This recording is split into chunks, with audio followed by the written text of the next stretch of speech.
riscos, né?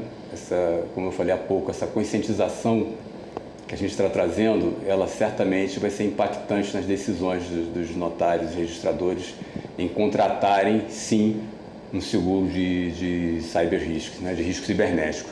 Vamos falar mais aqui sobre envolvimento de terceiros. Todos os cartórios, todos, praticamente, eu não conheço nenhum que não tenha, tem sistemas terceirizados, que são sistemas específicos para a atividade deles. Então, essas empresas, né, vão ter contaminação, tem um risco também da contaminação cruzada. Também? Né? Isso mesmo. Um cliente do cartório mandou um e-mail contaminado para o cartório, que foi aberto, foi encaminhado, tal, mas entrou no servidor do cartório que já contaminou a ponta lá do prestador de serviço de tecnologia para o cartório. Tem proteção também. Como que funciona isso? Super importante essa pergunta, André. Então a gente tem que pensar em responsabilidade. Do cliente final para o cartório, quem que é responsável pelos dados do cliente final? É o cartório. Se ele coloca todos os dados num papel, num banco de dados ou na nuvem, num prestador de serviço, perante o cliente, a responsabilidade é do cartório. Então, se houver um vazamento de dados, o cliente vai reclamar contra o cartório. Sim. O cartório, por isso que é importante ele ter o seguro para ele. Antes de mais nada, ele tem que ter uma proteção para ele. Pode ser que essa terceirizada seja a causadora do vazamento, seja a causadora da contaminação?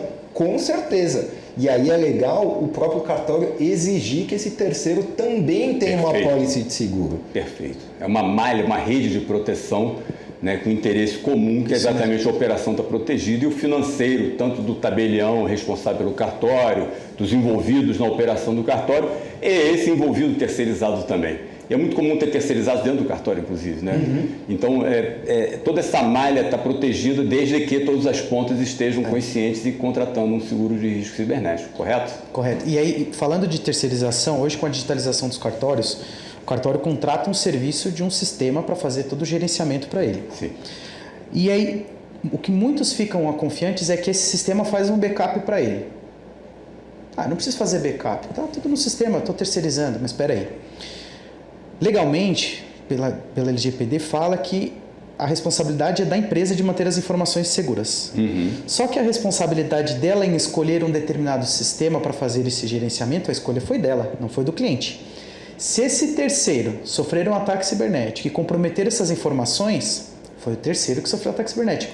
Legalmente, ela pode responder também solidariamente sobre esse vazamento de dados. Por isso a importância de ter uma apólice de cyber. Porque se é um caso desse, ele consegue utilizar a apólice para fazer a defesa dele. Ajudar ele a resolver esse problema. Então, a gente sempre fala dos pilares de segurança, né, que uma empresa tem que, minimamente, ele tem que ter.